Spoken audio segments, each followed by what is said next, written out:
Haleluya, haleluya, haleluya. Yesu Kristo ashimwe. Ndabasuhuje mu izina rya Yesu, abo tubana mu mwanya wa niba turi buri gitondo, aho uherereye hose mwene data nshuti yanjye, ndabakunda cyane cyane kuko muri imbaraga zanjye, ndabakunda. Niyo mpamvu buri gitondo mbyuka ngusuhuza wowe tubana muri niba turi. Yesu Kristo ashimwe, Imana ikunezeze, Imana iguha umugisha. Tubyutse dushima Imana yacu, izinze ijoro izinguye amanywa, irabyongeye irabikoze, Imana ishimwe. Imana iravuze ngo nuhumeka urahumetse, Imana ishimwe. Niyo mpamvu ngukangurira muri iki gitondo ngo byuka uhereze Imana icyubahiro, fata umwanya uhereze Imana icyubahiro, uyishime. Banza Imana hose muri byose, Imana ishimwe, Imana ihabwa icyubahiro. Iki gitondo muri kumwe na Bishop Leonire, umushumba w'itorero Lion Mountain Church mu Rwanda. Dukomeje kuba mu bihe byiza byo gusenga Imana yacu. Iki gitondo rero nyemerera dukomeje kuba muri teme yacu igira iti urukundo rw'Imana ruhebuje byose kuba ingenzi, Imana ishimwe. Urukundo rw'Imana, urukundo rw'Imana, urukundo rw'Imana, urukundo rw'Imana ku buzima bwawe ruhebuje byose kuba ingenzi. Urukundo rw'Imana nirwo rwatumye ikugirira neza utari uwo kugirirwa neza.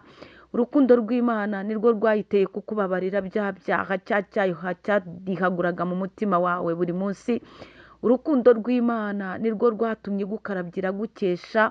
Urukundo rw'Imana nirwo rwakuzamuye rukwicaranya n'abakomeye yewe.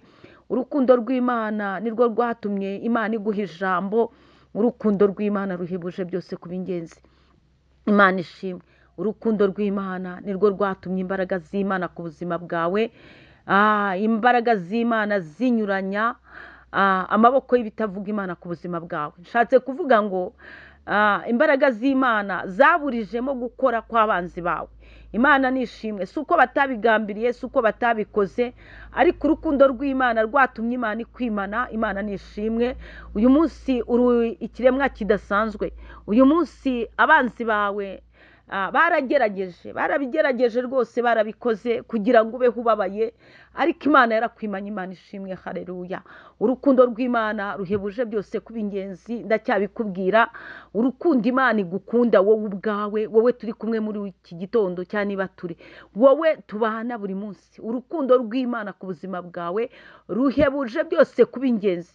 Nshatse kukubwira ngo ibyo ukora ni abo wagiye wiringira n'izindi mbaraga wagiye urebaho, nta na kimwe cyagukemurira ikibazo uretse urukundo rwa Yesu Kristo rutuma Yesu akureba yarangiza akavuga ngo reka murengere mutabare, ntawe kumugirira impuhwe afite. Imana ishimwe. Urukundo rw'Imana ruhebuje byose kuba ingenzi. Nyemerera twinjire mu ijambo ry'Imana, igitabo cy'umuhanuzi Yeremiya, ni ibice 31. Nashakaga ko tuvuga umurongo wa 3, ariko reka duhere ku murongo wa mbere. Titire y'iri jambo handitse ngo Imana izagirana isezerano rishya n'abantu bayo. Imana ishimwe. Ndashima Imana yuko mu bantu bayo nanjye ndimo. Ndashima Imana ko mu bantu bayo nawe urimo. Imana ishimwe cyane. Ngo hari isezerano rishya Uwiteka Imana igiye kugirana nawe muri uyu mwaka wa 2026. Imana ihabwe icyubahiro. Hari isezerano rishya. Usobanukirwe ko hari n'irindi sezerano wari ufite, hari n'andi masezerano wari ufite. Imana ishimwe.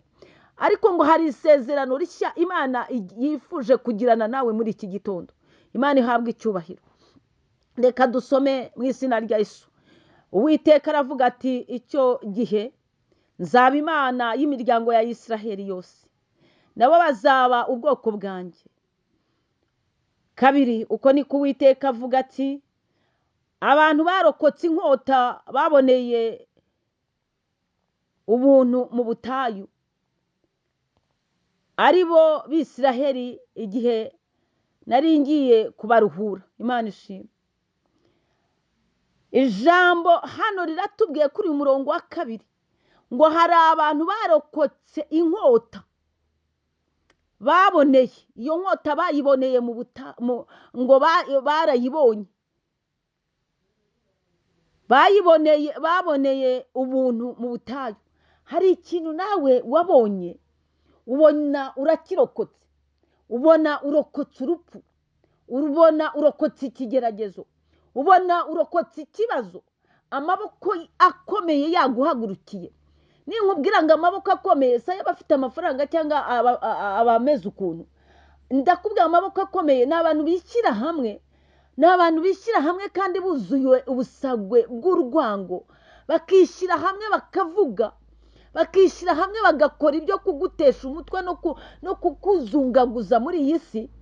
Ngo ayo maboko rero, ayo maboko Imana yatumye barokoka. Imana ishimwe ngo abo ngabo barokotse inkota, nta bandi ni wowe nanjye muri iyi minsi. Si uko utanyuze mu bigeragezo, si uko utanyuze mu bituma urarurira ukaboroga. Ibyo ngibyo bakoze ni nk'inkota, kuko bahize ubugingo bwawe, bahiga imibereho yawe. Birashoboka ko wirukanishijwe mu kazi, birashoboka ko n'urushako rwawe barusenye. Iyo ni inkota ikomeye cyane, ariko Uwiteka yarayikurokoye. Imana nishimwe, ibyo warabibonye. Birashoboka rwose, birashoboka ko baguhigira abana bakabaroga, nawe ubwawe birashoboka ko warozwe. Iyo ni inkota yaguhagurukiye kugira igutsembeho, ariko Uwiteka yarakurokoye, n'uyu munsi uracyariho. Imana ishimwe. Ijambo riravuze ngo ni wabiboneye mu butayu, aribo Bisiraheli, igihe nari ngiye kubaruhura. Hari abantu bajya bitambika mu mugambi w'Imana, watangira kwicururiza ugiye kuruhuka, umuntu akaza akabizambya, umuntu akaza rwose akaguhombya. Ariko icyo gihe Imana iba yari igiye kukuruhura. Ariko Imana ishimwe, reka twinjire muri gatatu. Ijambo rivuze ngo iki? Ngo Uwiteka yambonekeye kera, ati ni ukuri nagukunze urukundo. Haleluya. Turacyari muri teme ivuga ku rukundo rw'Imana rurushije ibintu byose kuba ingenzi. Imana ishimwe.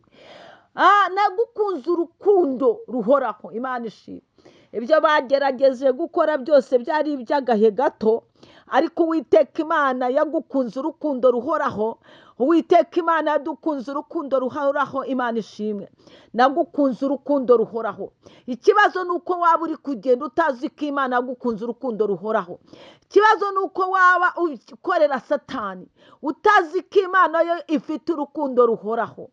Ikibazo ni uko waba usenga wifatanya uramya ibigirwamana bidafite urukundo, ariko Imana yagukunze urukundo ruhoraho. Imana ishimwe cyane. Ngo nicyo cyatumye ngo kuruzi neza nkakwiyegereza. Imana ishimwe. Haleluya. Ngo Imana yagukuruje neza, irangije irakwiyegereza. Wowe wamenye yuko Yesu agira neza, yagukuruje ineza, irangije irakwiyegereza. Imana ishimwe, kuko ifite urukundo ruhoraho. Isezerano riri kuri kane, nzongera kukubaka nawe uzaba wubakitse. Imana ishimwe. Haleluya. Iryo ni ryo sezerano rishya Imana igiranye nawe, kubw'urukundo rwayo ruhebuje ibintu byose kuba ingenzi. Birashoboka ko hari ibyo wari warubatse, wari warakoze, Satani kubw'urwango arabisenya, ariko ijambo ry'Imana kubw'urukundo rwayo rirakubwiye aka kamwanya muri iki gitondo ngo nzongera kukubaka kandi uzaba wubakitse. Nzongera nguhe akazi kandi uzagakora utere imbere. Nzongera. Imana irirahiriye, hari ikintu muri iki gitondo igiye kongera gukora ku buzima bwawe. Nzongera nkugarukeho, nzongera nkwambike, nzongera nkubake, nzongera nkwagure. Imana hari ikivuze ku buzima bwawe. Nzongera nkubake kandi uzaba wubakitse. Imana ishimwe. Uzongera ubyara uheke, yewe uzongera utere imbere, uzongera utangire proje kandi Imana yagure. Nzongera nkubake kandi uzaba wubakitse, kuko Imana igufitiye urukundo ruhoraho. Urukundo rw'Imana ruhebuje byose kuba ingenzi. Shalom shalom.